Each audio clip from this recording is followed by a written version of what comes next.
안녕하세요. 성공예감 이대호입니다.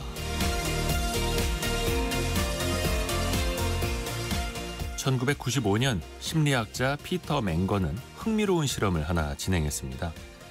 19세에서 24세 사이의 젊은 학생들이랑 60에서 84세 사이의 노인들에게 마음속으로 3분을 잰 뒤에 버튼을 누르라고 한 거죠. 결과는 어땠을까요? 젊은 사람들은 평균적으로 3분 3초가 지났을 때 버튼을 눌렀습니다. 반면에 노인들은 평균적으로 3분 40초가 흐른 뒤에야 버튼을 눌렀다고 하는데요. 노인들에게 3분은 실제보다 훨씬 더 짧게 느껴졌던 겁니다. 19세기 말 프랑스의 철학자 폴 자네는 이렇게 표현했는데요. 10살 소년에게 1년은 인생의 10분의 1이지만 80살 노인에게 1년은 80분의 1이라고 말이죠. 시간은 늘 같은 속도로 흐르지만 달라지는 건 우리 마음속 시계바늘일지도 모릅니다. 성공예감 이대호입니다. 시작합니다.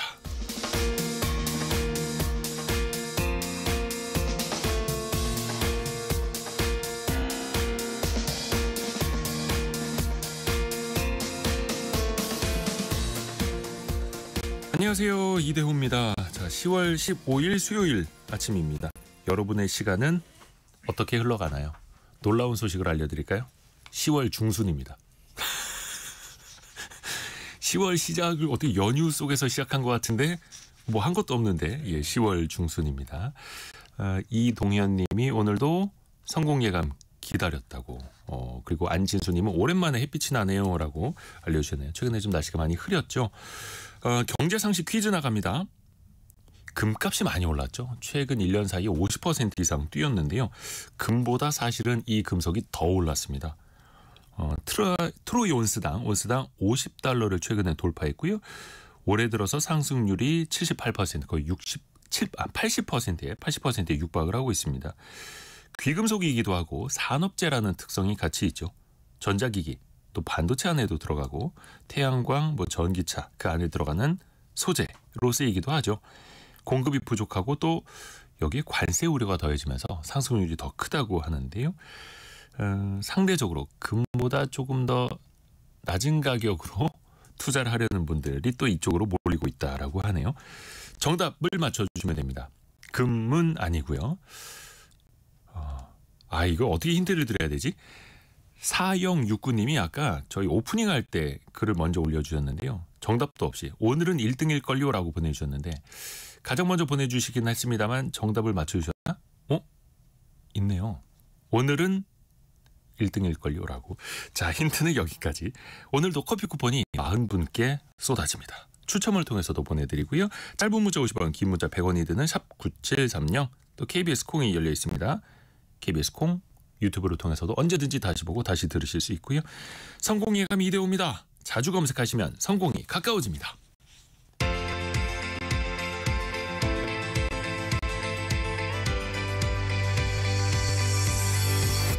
KBS 1라디오 성공예감 이대호입니다. 정지영님, 0421님 정답 구리라고 보내주셨는데 구리가 동이죠. 금은 아니고요. 동도 아니고요. 그 사이 어딘가에 있습니다. 여기까지. 자, 오늘의 경제 뉴스도 들어보시죠. 파이낸셜 뉴스 이환주 기자, 연합인포맥스 서영태 기자 함께합니다. 안녕하세요. 네, 안녕하세요. 이환주 기자 어떤 소식 준비했나요? 네, 어제 국정감사에서요. 홈플러스 대주주인 사모펀드 MBK가 다시 한번 먹튀 논란과 책임없는 태도로 비판을 받았습니다. 네. 이 내용 알아보고요. 또 중국이 우리 컨텐츠와 제품을 베끼면서 우리나라 피해가 커지고 있다는 소식까지 전해드리겠습니다. 서영태 기자는요? 네, 이 중국이 한국과 미국의 조선업 협력 이걸 견제하는 조처를 발표를 했는데 이 자세한 소식을 전해드리고 또 삼성전자가 글로벌 메모리 시장에서 놓쳤던 1등 자리를 탈환했습니다. 또 임직원 보상제도도 손봤다는데 이 뉴스까지 전해드리겠습니다. 자, 우선은 서영태 기자가 그럼 준비한 소식 먼저 들어볼게요. 어저께 우리나라 조선주 주가가 좀 많이 급락을 했잖아요. 네, 맞습니다. 미중 패권 경쟁 그 속에서 우리 조선업계로 불똥이 또 튀었어요. 네. 진짜 어제 오후에 장중에 하나오션, 하나엔진, 하나그룹주 전체가 다 내렸고, 계열사 많이 내렸고 조선주 다른 조선주도 내렸는데 중국이 하나오션을 때린 거죠. 원래 대우조선해양이었던 하나오션을 때렸는데 요소수 사태 이후에 한국에 이렇게 충격을 준 적이 있었나 싶기도 합니다. 미국과 한국이 지금 조선업 협력을 하겠다고 한국이 미국의 어떤 조선소도 인수를 하고 미국의 어떤 많은 계열사를 짓고 있는데 중국이 이걸 좀 안 입고 본 겁니다. 그래서 한국과 미국의 조선 협력의 상징인 하나오션을 중국이 정조준했는데요. 어제 중국 상무부가 미국 필라델피아에 있는 하나필리 조선소를 포함해가지고 하나오션의 미국 계열사 5곳을 제재 명단에 올렸습니다. 이 하나필리 조선소는 미국 필라델피아에 있는 곳으로 뉴스에 많이 나왔고 이재명 대통령 방문한 적이 있는 곳이라 가지고 좀 익숙하실 텐데요. 네. 아무튼 왜 우리나라 기업에 우리나라 조선소의 미국 계열사들을 이렇게 때렸느냐, 제재를 했느냐? 미국이 중국을 상대로 중국의 어떤 해양이라든가 해운, 물류, 뭐 조선산업 이런 거에 대해서 이제 조사를 좀 했거든요. 독점이다, 뭐다 이런 식으로. 근데 이 조사에 우리나라 이제 하나오션에 협력했다는 게 이유가 되고, 근데 그걸 또 지원하고 뒷받침하는 게 바로 한국의 조선사다. 뭐 이렇게 명분을 지금 제공이 된 거죠. 그렇게 한미 조선 협력에 대해서 계속해서 견제를 해왔고, 이런 건 좀 위험한 짓이다라고 계속 그냥 견제 발언만 내놨던 중국이 어제 드디어 한국을 좀 공격을 한 행동을 보인 이런 움직임인데요. 중국은 이제 하나오션 계열사가 미국 정부 조사에 협조하고 조치를 진행하는데 강한 불만을 표한다 이렇게 기자회견을 통해서 이야기를 했고요. 또 중국 기업과 이 하나오션 계열사의 거래를 금지하는 그런 조처를 냈습니다. 일단 오늘 한화오션 주가는 한 2% 정도 반등을 하고는 있습니다.만 혹시 한화오션 측의 입장이 나왔나요? 일단 하나오션은 당장 내진 않다가 결국에는 뭐 기자들이 하서 전화를 해야 되니까 네, 중국 정부 발표 내용 뭐 인지하고 있다. 해당 조치가 하나오션 사업에 미치는 영향에 대해서 면밀하게 검토 중이다. 이렇게 짧게만 공식 입장을 밝혔는데요. 네. 하나오션 중국 내에도 일부 자회사를 두고 있고 한데 이게 결국에는 미국 계열사를 노린 조치라 가지고 어떻게 영향이 커질지는 모르겠어요. 그리고 하나오션이 중국과 직접적인 거래를 하는 것도 많지는 않습니다. 다만 그 하나그룹 계열사 중에서 한화엔진이라고 있습니다. 네. 그러니까 선박 엔진을 만드는 곳인데 이거는 중국 조선사랑 거래를 하거든요. 네. 근데 이곳이 중국 조선사와의 거래가 앞으로 좀 어떻게 될까 그런 건 좀 불투명한 것 같습니다. 네. 근데 또 그 요즘에 선박 엔진도 굉장히 이제 공급이 모자라는 상황이라고는 하는데 중국이 그런 것도 감내하면서 그 엔진을 수입을 안 할 거냐 이건 좀 더 지켜봐야겠다고 하더라고요. 근데 사실 우리 에이펙 정상회담까지 이제 보름 정도밖에 안 남았는데 네, 맞습니다. 그걸 앞두고 미중 간에 좀 더 삐거덕대기 시작을 해서 이게 조금 더 불안하죠. 이 타이밍에 대해서 좀 말씀을 드리고 싶은 게 이 중국이 얼마 전에 미국을 좀 선제 공격했잖아요. 원래 늘 미국이 먼저 공격하고 중국이 보복하는 형국이었는데 중국이 히토류를 수출 통제를 강화하면서 미국을 먼저 때렸고 그러면서 이제 미국과 중국이 어떤 티격태격이 있었는데 이번에는 또 그때 중국이 미국을 먼저 때린 게 아시아태평양 경제협력체 그 에이펙 정상회담에서 트럼프와 만나기 전에 협상력을 키우고자 중국이 미국을 먼저 때렸다 이런 이야기가 있었거든요. 근데 이번엔 중국이 한국을 먼저 또 때렸잖아요. 이것도 시진핑이 한국에 와가지고 이재명 대통령을 만날 수 있으니까 먼저 협상력을 높이려고 이렇게 한 거 아니냐 이런 좀 해석들이 나오고 있거든요. 그러니까 이제 중국이 미국이랑 한국을 좀 동시에 때리면서 나중에 이제 이재명 대통령과 트럼프 대통령을 만나기 전에 어떤 협상력 이런 것들을 좀 기선제압 이런 용도로 좀 때렸다 이런 이야기인데 중국은 당연히 뭐 우리가 기선제압으로 때렸다 이렇게 얘기는 안 하죠. 이제 명분은 뭐냐면은 미국이 14일부터 중국 선박에 대해서 입항 수수료를 부과했거든요. 그러니까 중국 선박이 미국의 항구에 들어가면은 톤당 얼마씩 수수료를 내야 되게 됐는데 미국 정부는 이제 중국에 대해서 반독점 조사를 했고 지난 4월에 이걸 예고를 한 겁니다. 중국 기업이 운영하거나 소유한 선박에 대해서는 톤당 우리 돈으로 7만 원의 수수료를 부과하겠다 이렇게 얘기를 했고 이거를 14일 날 발효가 된 거거든요. 네.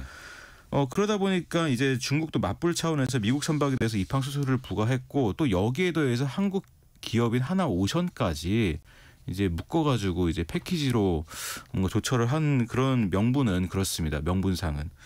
아무튼 이런 움직임들이 양국 간에 최근 고조되고 있는 신경전과 큰 틀에서 무관치 않아 보이고요. 계속해서 미국과 중국이 뭐 주고받고 있고 이번엔 또 미국은 또 지난밤에 보니까 중국의 어떤 미국산 대두 수입 중단을 비판하면서 뭐 중국과 식용유의 어떤 일부 교역 중단도 또 예고를 했더라고요. 네. 계속 이어집니다. 계속 이어집니다. 일단은 보름 후로 다가온 그 에이펙 정상회의 때 어떤 이야기들이 또 오가는지 또 지켜봐야죠. 자, 이완주 기자가 준비한 소식도 들어볼게요. 어제 국정감사에 그 사모펀드 운영사 MBK 처음으로 그 김병주 회장이 또 출석을 했더라고요.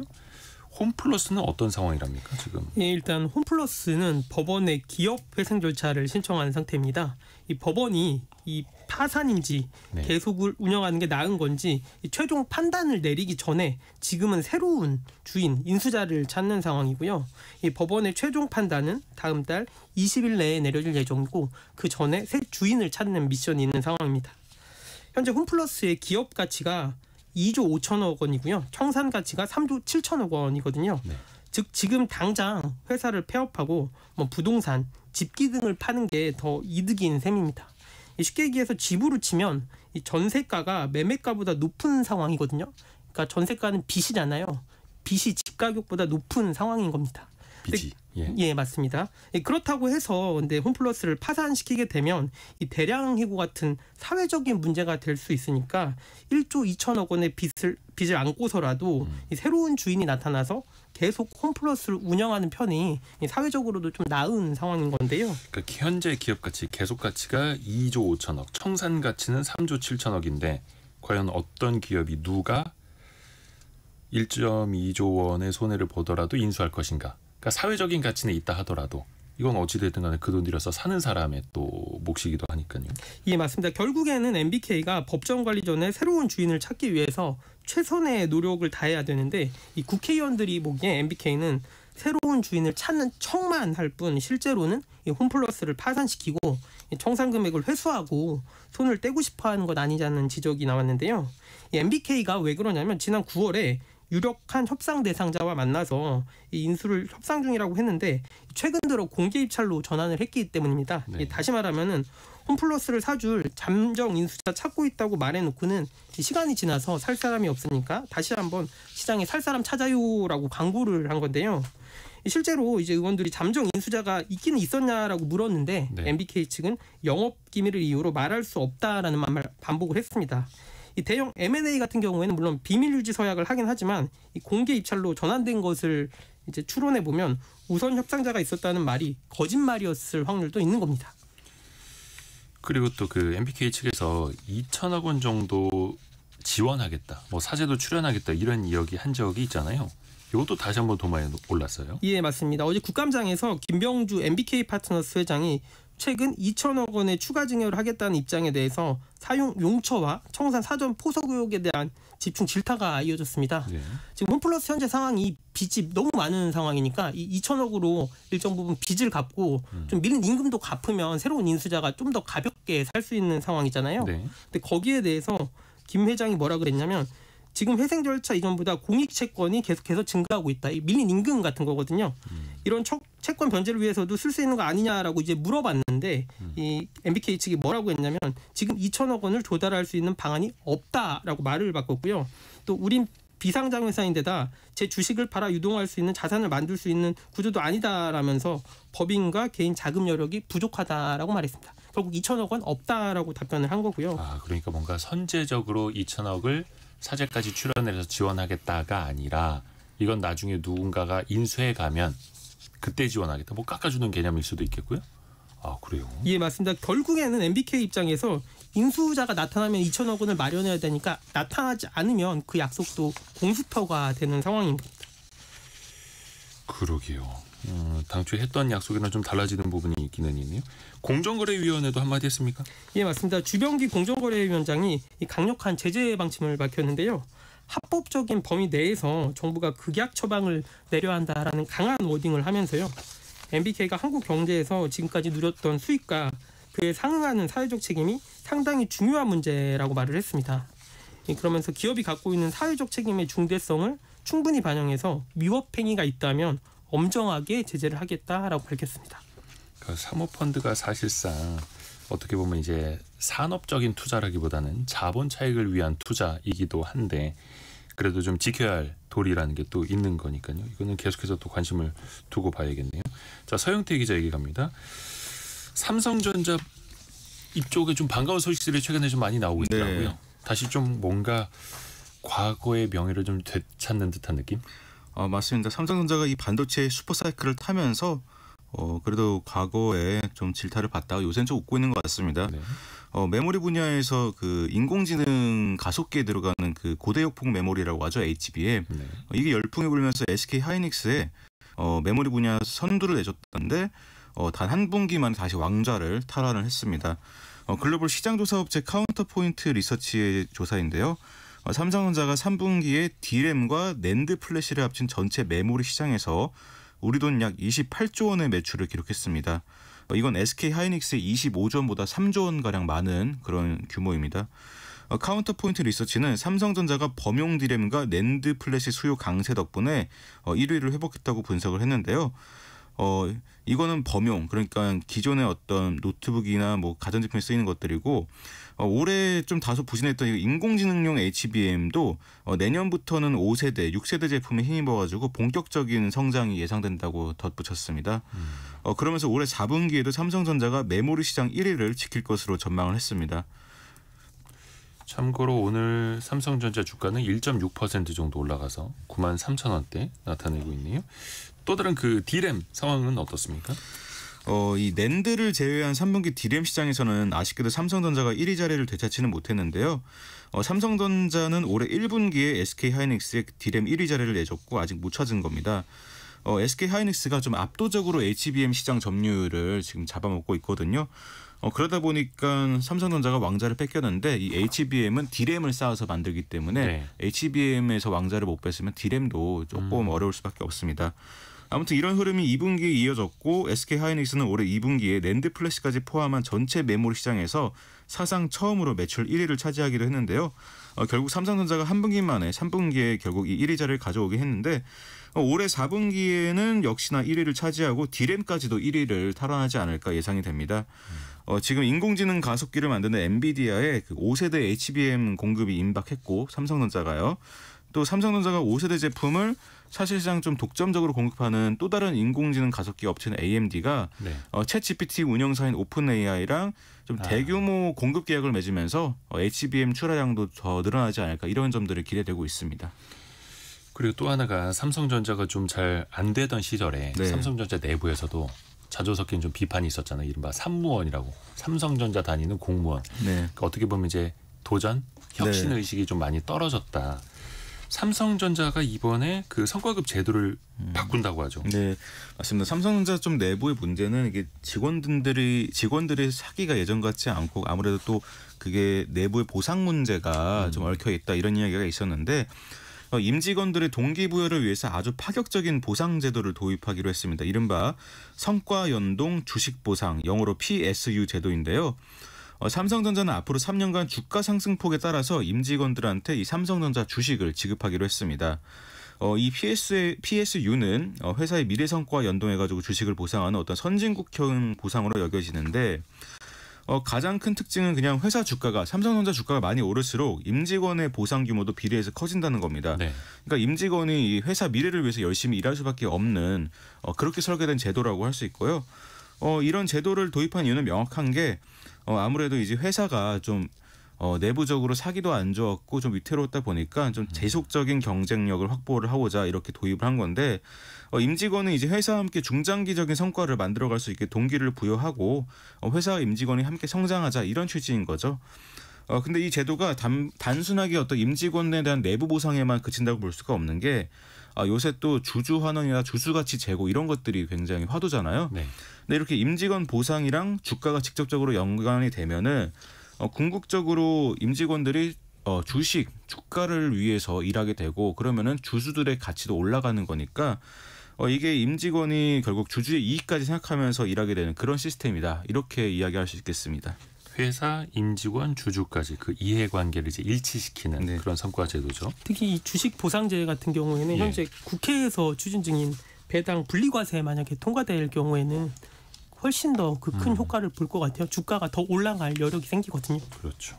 또 이완주 기자가 준비한 두 번째 소식, 국감에서 또 나온 이야기인데 중국이 자꾸 우리나라 콘텐츠를 표절하는 거. 요거 좀 어떻게 막을 수 있을까요?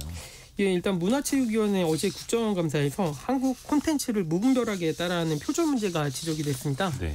이 드라마나 예능 프로그램을 중국이 저작권료 없이 무단으로 베껴서 제작하는 건데요.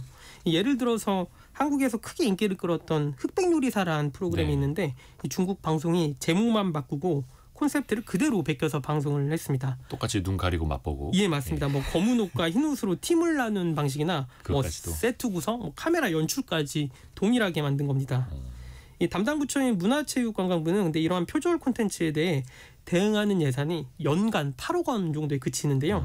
이 사실상 사건이 터진 뒤에 소송을 제기하면 뭐 일부를 지원하는 정도입니다. 이렇기 때문에 예산도 강화하고 표절에 대해서 강하게 대응할 필요가 있다라는 지적 나오고요. 또 한 개 부처에 맡기지 말고 뭐 외교부라든지 범정부 차원에서 문제 제기해야 된다라는 얘기도 합니다. 또 이게 콘텐츠도 콘텐츠 문제지만 그 제조품까지도 위조, 모조품을 만들어서 이게 또 어떻게 보면 원래 우리가 갖고 있는 그 브랜드 가치에 또 악영향을 받을 수도 있잖아요.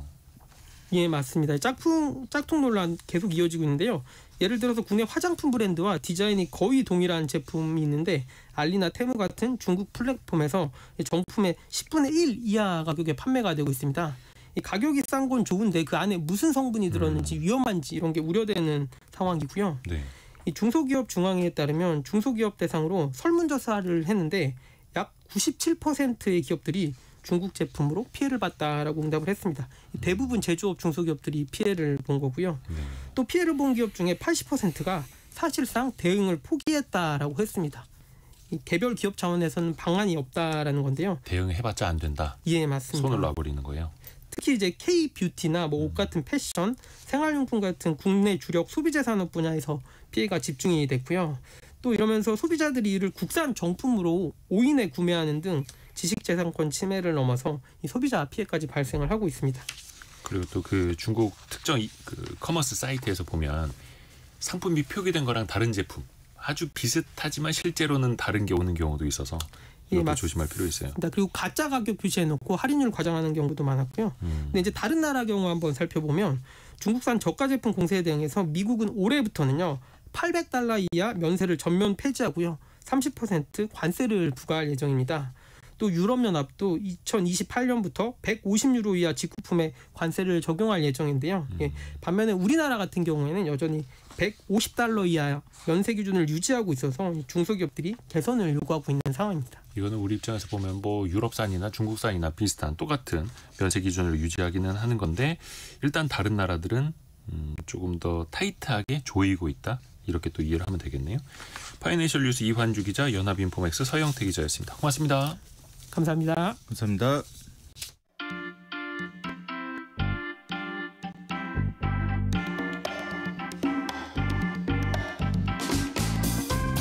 지금 여러분께서는 KBS 일라디오 성공예감 2대호입니다를 듣고 계십니다.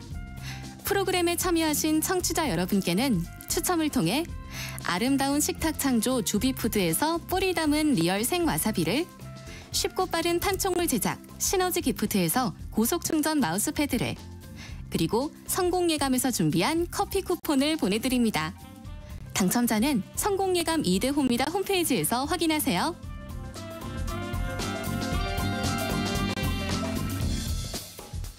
경제상식 퀴즈 한 번 더 나갑니다. 정답은 한 글자인데요. 최근에 금보다 그 상승폭이 더 큽니다. 원자재인데요. 원수당 $50를 넘겼고요. 귀금속이기도 하면서 산업재로 많이 쓰이죠. 뭐 전자기기, 뭐 배터리 등에도 들어가고요. 근데 이게 또 공급이 제한돼 있다 보니까 또 관세 부과 가능성도 있고 또 ETF를 통해서 투자하는 열기까지 붙으면서 가격이 급등했다고 하는데요. 다만 이게 시장 규모가 작아서 특히 이제 투자 시장에서는 변동성, 가격 변동성이 크다는 것도 유념하셔야 됩니다. 4150님하고 3099 쓰시는 분이 구리, 동 아닌가요? 여러분? 제가 힌트를 드렸는데 금도 아니고 동도 아닌데 힌트 드립니다. 9561 쓰시는 분이 은근히 재미가 있고 경제 공부가 되는 유익한 라디오라고 보내주셨고요. 그리고 1918님 제 이름이 남기은입니다. 라고 본인의 성함을 알려주셨습니다. 다른 의미를 한번 찾아보시길 바라겠고요. 여러분도 들으시면서. 그리고 4580 쓰시는 분은 원소기호 AG라고 맞추셨네요. AG. 아까 김은주님은 CU라고 보내주셨는데 요거 구리잖아요. 이 구리는 오답입니다. 1223님 올림픽 금은동 항상 금 뒤에서 묵묵히 받쳐주는 이것이라고 정답을 맞춰주셨네요. 그 한 글자 맞춰주시면 됩니다. 금메달과 동메달 사이에 있는 이것. 짧은 문자 50원, 긴 문자 100원이 드는 샵 9730 또 KBS 콩이 열려 있습니다.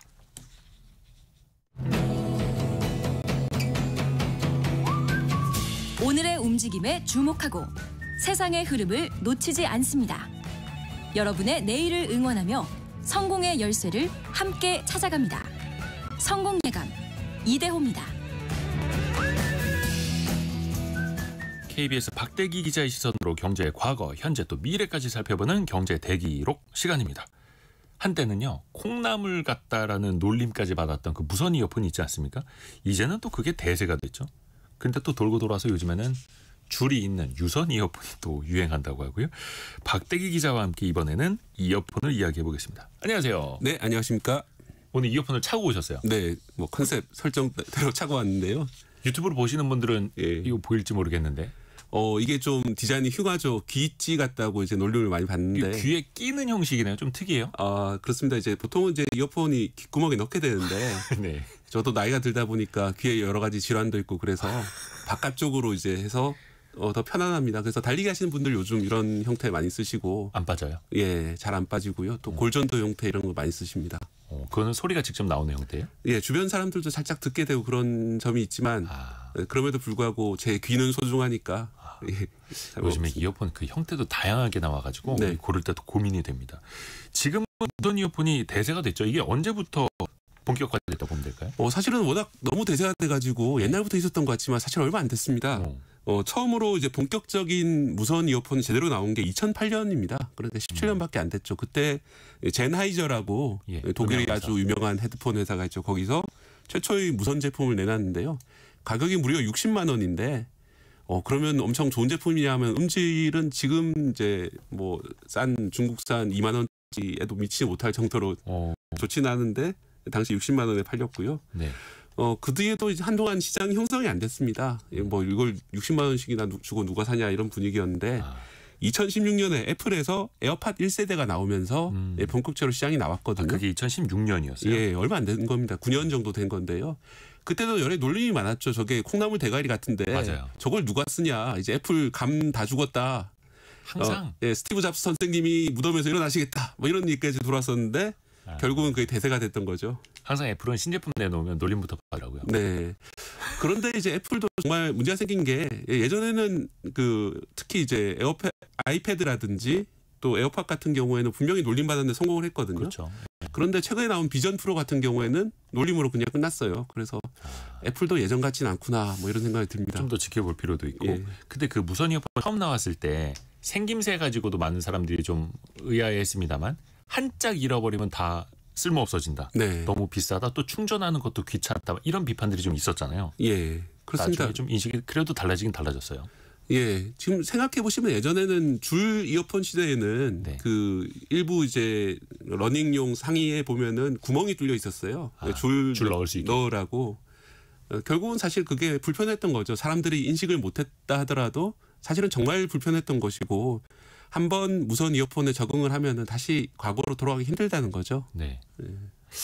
한번 또 여기에 적응을 하고 편리함을 또 사람들이 느끼게 됐으니까. 충전하는 게 물론 귀찮긴 한데 저희가 이제 뭐 하루에 하루 종일 그렇게 이어폰을 끼고 있지 않기 때문에 실제로는 한 일주일에 한 번 정도 충전을 하면은 요즘에는 이제 12시간 정도는 사용할 수 있기 때문에 요즘엔요 그 무선 이어폰 기술력이 이제는 많이들 높아져가지고 중소기업들도 많이 만들더라고요. 네. 이 시장을 그 주름 잡고 있는 기업들은 또 어디입니까? 예, 역시 이제 시장 1위는 애플이 되겠고요. 2위는 한동안 삼성이었는데 안타깝게도 지금은 중국의 저가, 중국 대륙의 실수라고 불리죠. 샤오미에서 2위를 차지하고 있고요. 삼성 같은 경우에는 7%대 점유율을 유지하고 있는데 그 점유율이 최근에 조금 줄어든 그런 상황입니다. 7.9%에서 7.2% 정도가 됐는데요. 그래서 이제 전반적으로 보면은 고가 시장에는 애플이라든지 또 말씀드렸던 제나이저라든지 보스 그리고 소니 같은 이런 고가 제품들이 있고 30만 원대 이상 되는 제품들이요. 예. 그 저가 시장에는 중국산이 보통 2, 3만 원 정도에서 엄청나게 치고 오기 때문에 삼성 입장에서는 이 양쪽에서 좀 공격을 받는 그런 상황이 되겠고요. LG 같은 경우는 또 역시 여전히 만들고는 있거든요. 네. 근데 LG 같은 경우에는 더 이상 스마트폰을 만들지 않으면서 락인 효과를 기대하기 힘든 그런 점들 때문에 시너지가 좀 안 나는 거네요. 예, 고전을 하고 있습니다. 하지만 여전히 뭐 열심히 만들고 있고요. 그렇죠. LG도 휴대폰 사업에서 철수할 때 그런 얘기들이 있었습니다. 휴대폰이라는 게 단지 휴대폰이 아니라 그걸 통해서 스마트워치라든지 이어폰이라든지 뭐 다양한 가전제품하고 결합될 수 있는 상품이기 그렇죠. 때문에 한동안은 손해를 보고 팔았는데 결국은 이제 철수한다는 결단을 내렸는데 뭐 그것 때문에 좀 개인용 IT 기기에서는 좀 LG가 손해를 보고 있는 그런 상황이고요. 전체적으로는 시장의 혁신을 애플이 주도를 하고 했었고 삼성이 많이 따라갔었는데 최근에 이제 중국산 때문에 좀 어려운 점이 좀 안타까운 그런 대목이 되겠습니다. 그러게요. 요즘에 그 이어폰 시장 경쟁이 엄청 치열하더라고요. 네. 근데 그 보면은 성능뿐만 아니라 디자인도 조금씩 바뀌어요. 세대마다. 네. 처음에는 왜 삼성은 애플이랑 디자인이 달랐잖아요. 아예 그냥 강낭콩처럼 네. 동그란 모양이었는데 최근에는 손잡이처럼 예. 길쭉하게 좀 다시 만들더라고요. 예. 이유가 있을까요? 예, 사실은 이제 애플이 디자인이 특이했던 거고 삼성뿐 아니라 제나이저라든지 초기에는 다들 비슷하게 강낭콩 형태였습니다. 그냥 귀에 쏙 넣는. 예, 귀에 콩을 넣는 거고요. 콩을 넣는. 예, 그 콩을 넣으면은 그 콩 부분에 무게가 들어가는 부분이 귓바퀴가 지지를 해주기 때문에 의외로 안정감이 있을 것이다 이런 생각들로 이제 했는데 예. 결국은 이제 시장의 큰 부분을 에어팟이 차지를 하면서 그 도대체 그걸 누가 쓰냐 했던 그 콩나물 모양에 다들 적응을 하면서 원래 이렇게 생긴 거다라는 인식이 많이 퍼졌고요. 예, 그리고 이제 그 콩나물 같은 부분도 이 줄기에 해당하는 그 부분이 튀어나온 부분이 네네. 또 외부로 이제 무게를 좀 빼주면서 귀 안과 밖의 무게를 좀 절묘하게 잡아주는 부분들이 있거든요. 그리고 또 아무래도 마이크가 들어가게 되는데 마이크가 귀 밖으로 나와서 입하고 더 가까워지면은 소리를 잘 잡아주는 그런 세부적인 그런 문제들도 있습니다. 그래서 여러 가지 고민을 하다가 삼성 쪽에서도 결국은 콩나물 대가리 모양으로 이제 전환을 한 것 같습니다. 그 강낭콩 스타일 그거는 저도 지금도 쓰고 있는데 네. 잡아서 귀에 넣을 때 항상 그 터치 부분이 자꾸 눌려가지고 그런 맞습니다. 불편함이 좀 있긴 있었어요. 예. 그래도 또 의외로 잘 쓰시는 분도 많이 있고. 그렇죠. 그리고 썼을 때 모양을 보면 사실 그게 더 정상적인 것 같고 콩나물이 나온 게 여전히 좀 이상하긴 합니다. 사람에 따라서 또 주관적인 예. 느낌이 있을 수 있죠. 근데 이거 귀에 거의 꼽고 네. 넣고 가까이 인체 그것도 머리 가까이 쓰는 거다 보니까 네. 안전성도 중요하잖아요. 또 이 안에 배터리 들어가니까. 예. 어떻습니까? 그래서 그게 근데 실제로 뭐 사망 사고라든지 중대한 상해 사고가 나온 것은 아니고요. 몇 년 전에 보면은 삼성 제품을 쓰다가 폭발했다 이런 글이 이제 인터넷에 많이 돌았는데요. 네. 당시에 나온 보도들을 보면은 폭발까지는 아니고 아마 과열이 돼가지고 부품들이 녹아서 이제 분해가 됐을 거다 이런 견해가 많았거든요. 실제로 그런데 이 무선 이어폰에는 전부 다 모든 제품에서 이 배터리가 들어가고 배터리라는 물질은 중간에 이제 그런 이제 폭발 가능성 있는 물질들이 충분히 들어가기 때문에 이게 이론적으로는 가능한 겁니다. 외부로부터 충격을 많이 받는다든지 아니면 내부 결함이 되는 문제로 폭발할 수 있는 일은 언제든지 벌어질 수가 있는데 다행히 지난 한 10년 동안 이렇게 무선 이어폰이 많이 퍼지면서 큰 사고는 일어나지 않았습니다. 왜냐하면은 들어가는 배터리 자체가 그렇게 크지 않기 때문에 작고. 네. 뭐 생명을 위협한다든지 청력을 잃는다든지 이런 사고는 발생하지 않았는데요. 다만 이제 모두 말씀드린 것처럼 귀 안에서 이제 소리를 크게 재생한다 이런 것들 자체가 고막이라든지 귀 건강에 좋지 않은 것이기 때문에 청력 자체. 예, 이비인후과 의사들이 많이 주의를 이렇게 촉구를 하고 있는 상황이거든요. 그렇기 때문에 너무 장시간 쓰시는 건 좋지 않다 생각이 들고요. 뭐 제가 쓰고 있는 제품처럼 오픈이어형이라고 하고 또는 이제 귓바퀴 아예 올리는 그런 형태가 있는데 네. 아무래도 귀 구멍 자체를 막지 않는 그런 것들이 좋다고 하고요. 또 헤드폰을 쓰시는 편이 차라리 낫다고 합니다. 헤드폰은 이제 귀 구멍 안쪽으로는 들어가지 않기 때문에 덮어버리니까. 네. 또 이게 어찌됐든 간에 무선은 IT 기기지 않습니까? 네. 그러다 보니까 값이 좀 나갑니다. 몇만 원짜리도 있고 수십만 원짜리도 있고요.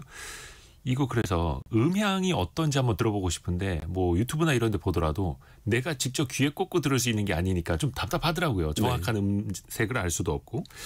진짜 그 작은 차이가 엄청나게 큰 가격 차이로도 이어지고요. 이것도 천차만별이죠. 네, 그렇습니다. 사실은 이제 음질 문제도 있고요. 예. 음질은 얼마나 그 소리를 이제 원래 그대로 이제 재생해 주는가 그 문제가 있고요. 또 하나의 문제는 액티브 노이즈 캔슬링이죠. 외부 소리를 얼마나 차단해 주느냐 이런 네. 기술들이 들어가는데 이어폰 안에 뭐 당연히 이제 칩셋도 들어갈 것이고 스피커뿐만 아니라 마이크도 들어갑니다. 요즘에는 그렇죠. 외부 소리를 잡아서 그걸 다시 이제 액티브 노이즈 캔슬링 해줘야 되기 때문에 이어폰 한쪽에만 마이크가 3개가 들어갑니다. 외부 소리를 잡는 마이크, 또 안쪽 소리를 잡는 마이크도 필요해요. 안에서 무슨 소리가 나고 있는지, 내가 어떤 소리를 듣고 있는지 모니터를 하거든요.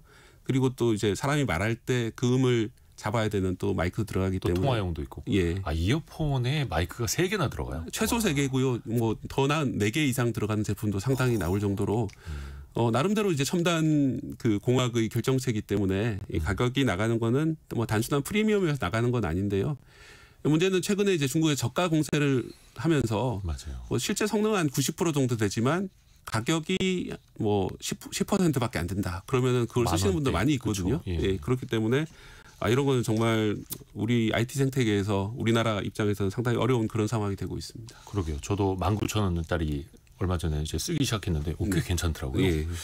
근데 아까 잠깐 이야기했던 노이즈 캔슬링 기능. 이게 주변 소리를 차단해 주는 거잖아요. 네. 어떤 원리예요? 사실은 차단이 아니라 역으로 소리를 내주는 겁니다. 차단이라는 말은 좀 어폐가 있는데요. 아하. 주변에서 이제 일정한 소리가 들리면 그 소리를 그 마이크로 수신해 내 가지고 반대쪽으로 파장을 내는 겁니다. 그 소리를 중첩을 시켜 가지고 실제로 내기에는 아무 소리도 안 들리게 만드는 거죠. 이건 사실 오래된 기술인데 이건 언제 썼던 거냐면 헬리콥터에 타는 이제 승무원들이 예. 소리가 되게 시끄럽잖아요. 안에서 그렇죠. 말도 안 들리고 그런데 예. 서로 이제 대화해야 되고 그러기 때문에 그 헬리콥터 타시는 분들 보면 커다란 이제 헤드폰을 끼고 있는 걸 보셨을 겁니다. 거기서 이제 사실 썼던 거거든요. 액티브 노이즈 캔슬링 켜가지고 뭐 상대방 말도 좀 알아들을 수 있게 이렇게 만들었던 건데 그게 이제 점점 작아져서 내기로 들어오게 된 거죠. 그래서 말씀드렸던 것처럼 외부 스피커가 외부 소리를 주변 소리를 듣고 그걸 이제 반대 파장을 쏴주면서 또 안에도 마이크가 하나 있거든요. 예. 안에서 내기에서 혹시 어떻게 들리는지 그 실시간으로 체킹을 하면서 계속 보정을 해가지고 소리를 반대 파장으로 쏴줘요. 그래서 가끔 돌발적으로 밖에서 꽝 큰 소리가 나면은 그거는 그 예견하지 못하고 있었기 때문에 그 막아주지 못하는 경우도 있고요. 왜냐하면 이거 노이즈 캔슬링 기능까지는 좋은데 네. 운동하시는 분들 옆에서 차 지나가는 소리를 못 들으니까 빵빵거리는 소리도 못 들을 수도 있고 좀 조심하셔야 되잖아요. 이거는. 예, 그건 조심하셔야 되는데 말씀드린 그런 원리 때문에 들리는 경우도 있고 또 최근에는 좋은 제품들은 주변 소리를 좀 활성화시키는 기능도 있기 때문에 그렇죠. 내가 또 옵션 같은 거 막 이렇게 선택을 하면서 하지만 일반적으로 러닝하실 때는 그런 액티브 노이즈 캔슬링 쓰시면 안 되죠. 왜냐하면 위험한 상황이 얼마든지 벌어질 수 있기 때문에 노이즈 캔슬링 기능 오래 쓰면 이렇게 먹먹함 때문에 좀 이렇게 좀 귀가 좀 건강에 안 좋아질 것 같다라는 생각도 들기는 해요. 예, 가장 좋은 거는 이제 이어폰 아예 안 쓰시는 거고 쓰신다 하더라도 주변 소리가 충분히 들어오는 제품을 쓰시는 게 나을 것 같습니다. 그래서 그 골전도 이어폰 요즘 또 그거 많이 쓰시잖아요. 예, 골전도 이어폰 같은 경우에는 그 실제로 이제 뇌를 약간 진동시키는 뇌라고 해야 되나 뼈를 진동시키는 그런 개념이기 때문에 수영하시는 분들도 많이 쓰세요. 물 속에서 소리가 들리기 때문에 신기합니다. 네. 근데 그러면은 귀 건강에는 어떤 방식이 더 낫다? 어떻게 볼 수 있어요? 가장 좋은 거는 이제 귓구멍을 막지 않는 것이기 때문에 헤드폰 방식이라든지 제가 쓰고 있는 것처럼 귓바퀴에 올려서 스피커를 올려서 이제 귓구멍을 막지 않고 이제 하는 것이고요. 너무 큰 소리로 이제 오래 장시간 듣는다든지 뭐 그런 거는 당연히 나쁜 그런 상황입니다. 그렇죠. 그리고 또 그 왜 실리콘 팁 같은 게 있어요. 밀폐형으로 들어가는 것도 오래 쓰고 있으면은 중이염의 그 우려도 있다 하더라고요. 염증도 생기는 그런 것이기 때문에 적당하게 쓰시는 게 가장 좋고요. 외국 같은 경우에는 과거에 그 유선 이어폰 시대에도 이 길거리를 걸어갈 때 이어폰을 쓰고 있으면은 그 보행자의 과실을 인정하거나 경범죄로 처벌하는 경우도 있었거든요. 그래요? 사고의 원인이 되기 때문에 그렇습니다. 뭐 우리나라에는 그런 범죄화가 도입돼 있지는 않지만은 거리 걸어가신다든지 다른 중요한 작업하실 때는 항상 주의하시는 게 좋겠습니다. 그렇죠. 조심하셔야겠죠. 그 사고 나면 안 되니까. 근데 그 이어폰이라는 게 이 기술이 우리가 무선 이어폰에 대해서 이야기를 들어봤는데 최근에는 또 Z세대 사이에서 유선 이어폰이 유행이라고 하고 과연 앞으로는 이 이어폰이 어떤 방향으로 또 어떤 기술이 또 도입될까 이것도 궁금합니다. 네, 지금 제일 뭐 세계적으로 뜨거운 거는 이제 실시간 무선 통역 기능인데요. 통역 기능까지. 소리를 들어가지고 바로 이제 통역을 해주는 겁니다. 그 귀로 들리는. 예. 특히 이제 애플에서 최근 제품 내놓으면서 그런 기능을 넣었는데 아직까지는 한국어 통역이 안 돼가지고 많이 보편화되지는 않은 것 같은데요. 아마 조만간에 크게 보편화가 될 것 같고요. 또 최근에 또 재밌는 제품을 봤는데 영국에서 스타트업에서 내놓은 제품인데 네. 잘 때 무선 이어폰을 쓰시라고 내놓은 제품이 있습니다. 잘 때요? 예, 그래서 아주 작은 제품인데 귀 속에 넣는 제품이긴 한데요. 이어폰의 배터리를 아예 외부로 뺐습니다. 그래서 이제 무선으로 전원을 공급을 하면서 잘 때 이제 뭐 8시간 동안 계속 끼고 수면을 하시면서 주변에 코 고는 사람이 있잖아요. 예. 코 고는 사람을 액티브 노이즈 캔슬링 해주면서 또 잘 때 이제 빗소리라든지 아니면 귀뚜라미 소리 들으면 잠이 잘 오시는 분들 많습니다. 그런 이제 수면에 좋은 음악을 틀어주는 그런 기능들이 들어있는데 네. 저는 꽤 괜찮을 것 같습니다. 특히 이제 뭐 단체 생활하시면서 수면 어려우신 분들한테는 도움이 되지 않을까 생각이 듭니다. 특히 그 비행기 오래 타야 되는 경우라든지 네. 아니면 어디 출장 가서 2인 1실로 같이 자야 되는데 옆 사람이 코 많이 곤다. 네. 이러면은 그 노이즈 캔슬링이죠. 그때 이제 빛을 보죠. KBS 박대기 기자와 함께했습니다. 고맙습니다. 감사합니다. 라디오 정보센터 다녀옵니다.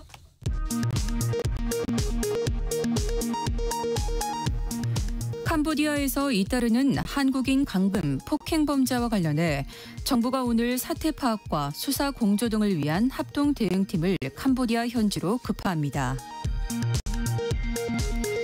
고윤철 부총리 겸 기획재정부 장관이 주요 20개국 재무장관, 중앙은행 총재 회의 등에 참석하기 위해 오늘 오전 미국으로 출국합니다.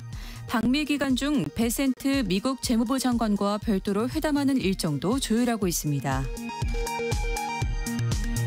특검 소환 조사와 재판에 불출석해온 윤석열 전 대통령이 내란 특검의 피의자 조사에 출석했습니다.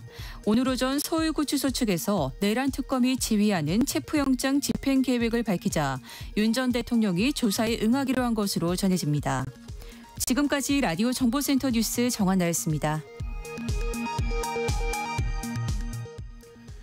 요즘에 비혼 출산이 늘고 있다고 하죠. 왜 그럴까라고 살펴봤더니 결혼을 하고도 혼인신고를 하지 않는 부부가 늘기 때문이다. 뭐 이런 이야기도 있더라고요. 결혼 후에도 혼인신고하지 않은 신혼부부가 10년 사이 2배 가까이 늘었다라는 통계도 있고요. 근데 그 이유 중에 하나가 대출이나 세금 또 부동산 문제 때문이라는 지적도 있습니다. 진짜 혼인신고를 하면 손해인 걸까요? 한번 들여다보시죠. 도시화경제 송승현 대표 전화로 연결합니다. 송 대표님 안녕하세요. 네, 안녕하세요. 맞벌이로 시작하는 신혼부부들 많잖아요. 근데 네. 대출 받을 때 오히려 맞벌이 신혼부부가 불이익을 받는 경우가 있어요? 네, 지금 상황에서는 불이익으로 판단해 볼 수 있겠죠. 왜냐하면 정부의 지원 주택담보대출은 가구 단위로 심사를 하거든요. 예. 그래서 혼인을 하게 되면은 소득이 합쳐지기 때문에 소득 상한에 부딪힐 수가 있어요. 그래서 지금 주택도시보증공사의 디딤돌 대출은 그 미혼자가 연소득 6천만 원 이하일 때 최대 2억 원까지인데 네. 신혼부부는 합산소득이 8,500만 원으로 제한이 되고 있거든요. 그렇기 때문에 이런 부분들이 혼인 신고를 한 이후에 소득 합산이 유리할 수도 있겠지만 정책성 상품에서는 상한선 때문에 오히려 불리해지는 케이스가 종종 있습니다. 그래요. 정책 대출 받을 때 그 소득의 상한이 합산 곱하기 2가 아니라 그거보다 낮으니까요. 네. 그래도 일반 대출 받는 것보다는 신혼부부 대출 같은 그 정책 대출 받는 게 또 유리한 지점도 있지 않습니까? 그렇죠. 지금 한도나 금리 측면에서는 신혼부부 전용이 대체로 유리하긴 하거든요. 네. 다만 자격 요건이 이제 충족이 돼야 된다라는 게 전제예요. 네. 그러니까 뭐 신혼부부 디딤돌 한도 대출은 3억 2천 정도가 되고 또 일반은 2억 원, 그다음에 신생아 특례 한도는 4억 원까지인데 여기서도 이제 지금 만 2세 이하의 자녀가 있는 가구에는 뭐 기존에 있었던 부부 합산 소득 1억 3천만 원 이하만 신청할 수 있게 되거든요. 그런데 이제 지난해 말부터는 맞벌이 2억 원으로 완화하는 그 제도 개선을 하고 있어요. 하지만 지금 대출 심사가 이게 중요 시점은 보면 신고 시점에 가구 소득을 보니까 그 신고하는 시점이 중심으로 되고 있거든요. 그래서 뭐 유리한 점들은 있지만 혹시라도 뭐 청약이라든지 또는 매수나 뭐 잔금 이런 것들은 캘린더에다가 그 혼인신고 타이밍을 조절을 해줘야지 효율이 큽니다. 그러니까 다시 한번 말씀드리면 신고하는 시점에 가구와 소득을 본다라는 것들을 참고하고 접근을 하셔야 될 것 같아요. 그래야지 좀 유리하게 작용할 것 같습니다. 그러니까 신혼부부나 신생아 특례 어떤 정책 대출의 한도 자체는 높지만 아예 합산해서 소득 기준 자체에서 탈락해버릴 수도 있으니까 그게 또 앞서서 걸림돌이 되는 거네요.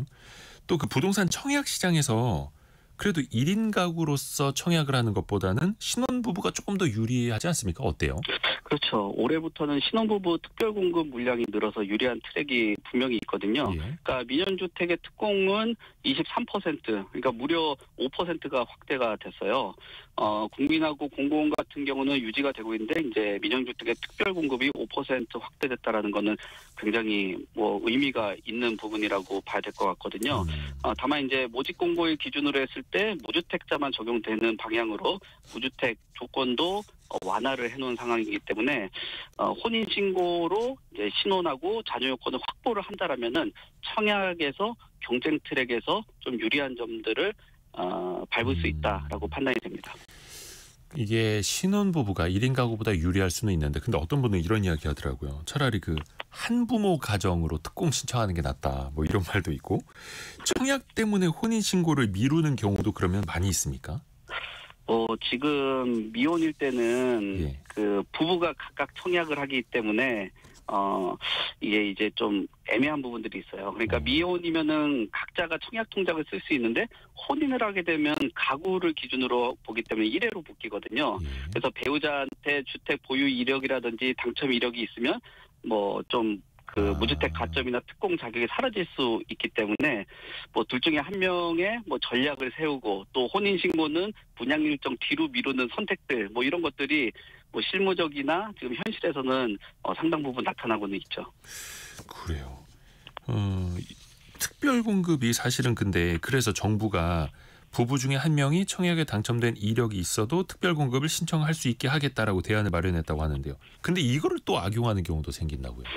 그렇죠. 지금 상황에 보니까 뭐 굉장히 좀 재밌는 뭐 표현이라고 해야 될까요? 뭐 불법으로 위장 이혼이라든지 위장 혼인들 뭐 이런 것들이 있었던 것들이 청약권에서 나타났거든요. 근데 이제 이게 적발된다라면은 당첨 취소라든지 제재 리스크가 크기 때문에 혹시라도 라디오 실천하시는 분들 같은 경우는 합법적인 범위 내에서 선택을 그럼요. 하시는 게 예. 가장 원칙이다라고 말씀을 드리겠습니다. 아주 그 일부의 문제긴 하겠습니다만 다만 그만큼 그 제도에 구멍이 있다라는 것도 사실일 테니까요.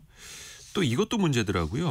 그 요즘에는 초혼 나이가 굉장히 이제 늦어지다 보니까 30대 후반에 혹은 40대에 각자 집을 마련한 상태에서 결혼을 하게 되면 한순간에 1가구 2주택자가 돼버리잖아요. 당연히 그렇죠. 세금도 달라질 테고요.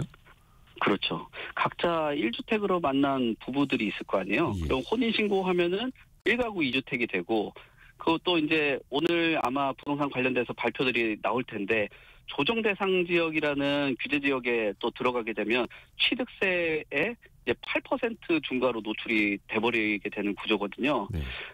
근데 이제 다만 뭐 일시적으로 2주택에 대한 그 비과세 요건으로 해서 기존 주택 처분 시에는 뭐 양도세, 비과세를 받을 수는 있어요. 근데 이게 물론 뭐 기한이라든지 거주에 대한 그 요건들을 확보를 해줘야 되는 문제이기 때문에 앞으로 집이 있는 분들 같은 경우는 이런 뭐 기존 주택이 요즘에 뭐 거래에 대해서 문제점들이 있다 보니까 처분하기가 좀 어려운 점들이 있어서 이런 부분들은 좀 개선할 필요가 있지 않나 그렇게 판단이 됩니다. 그런데 이제 무주택자 신혼부부 같은 경우에는 오히려 세금 측면에서 이득을 보는 것도 있다면서요? 그렇죠. 지금 어떤 일정 금액 이하의 그 주택을 취득하게 된다라면 취득세가 최대한 50%까지도 감면이 되고요. 네. 그리고 대출에 대한 우대라든지 이런 부분들도 같이 적용을 받기 때문에 초기에 집을 사는 데 있어서의 비용은 상당 부분 줄어들 수 있습니다. 참 이게 그러니까 사람들이 유불리를 막 계산을 해보고 전략을 또 짜는 건데 한번 정리를 해볼까요? 주택 수라든지 소득이라든지 현재 그 정책 하에서 혼인신고 여부를 따질 때 그런 유리한 케이스는 그럼 어떤 경우입니까? 그러니까 뭐 무주택자라고 한다라면 신혼부부 특공이나 취득세 감면고 그리고 대출에 대한 그 패키지가 되기 때문에 네. 혼인신고를 하는 게 훨씬 더 유리할 것으로 보여지고요. 만약에 한쪽에서 주택을 보유를 하게 된다면 단기적으로는 청약이나 취득세에 대한 그 2주택이 중과되기 때문에 불리할 수 있어요. 그래서 뭐 혼인신고를 보류한 이후에 종전주택을 처분을 한다든지 청약 일정에 맞춰서 전략을 세우시는 게 좋을 것 같고요. 또 네. 소득 구간을 보면은 부부 합산으로 특례 우대 대출 소득 상한을 초과하면은 정책성 대출에 대한 기회를 상실을 할 수 있거든요. 그러니까 그런 부분들 참고를 하실 필요가 있고 자녀 계획이 있다라면은 뭐 신생아 특례라든지 신혼특공 같은 뭐 출산 양육 트랙을 잘 활용을 하시면 혼인 신고에 이점을 최대한 확보를 할 수 있습니다. 그러니까 이제 무주택이나 중소득 출산 계획이 있다라면 혼인 신고가 이익이고 유주택자나 고소득자라면 신고를 좀 늦추고 구조를 먼저 정리하는 게 유리할 수 있습니다. 이게 참 어쩔 수 없는 현실이라는 거고 이게 사실 집 때문에 세금 때문에 대출 때문에 혼인신고를 미룬다는 것 자체가 되게 씁쓸한 이야기인데 정책을 좀 어떤 방향으로 개선해 나가야 될까요? 지금 정책의 가구 단위 소득 상한이 중심으로 설계가 되어 있다 보니까 혼인합상 소득 급증에 자격이 박탈되는 경우가 상당히 많거든요. 그래서 그 주택수에 대한 기준, 뭐 가점 체계 이런 부분들은 결혼 직후에 일시적 이주택에 대한 부분들을 충분히 반영을 하지 못하는 것 같아요. 그래서 만약에 개선을 한다라면 소득 상한에 대해서 좀 탄력화를 할 필요가 있을 것 같아요. 혼인 1, 2년 차 같은 경우는 가구 합산 소득이라든지 일부 차감 또는 완화 구간을 신설을 하면 좋을 것 같고요. 또 일시적으로 이주택이 되는 부분들이 있는데 그 부분에 대해서는 혼인으로 생긴 뭐 이주택 상태가 취득세 보유세에 있어서 좀 부담스럽게 작용을 하다 보니까 좀 완충 기간을 명확할 필요가 있고요. 그다음에 청약 제도에 대해서 신혼 또 무자녀 맞벌이 뭐 이런 부분에 대해서 생애 주기에 또 단계들이 있거든요. 그런 생활 단계별로 좀 트랙을 좀 분리해서 선택도 할 수 있는 그런 자격 요건을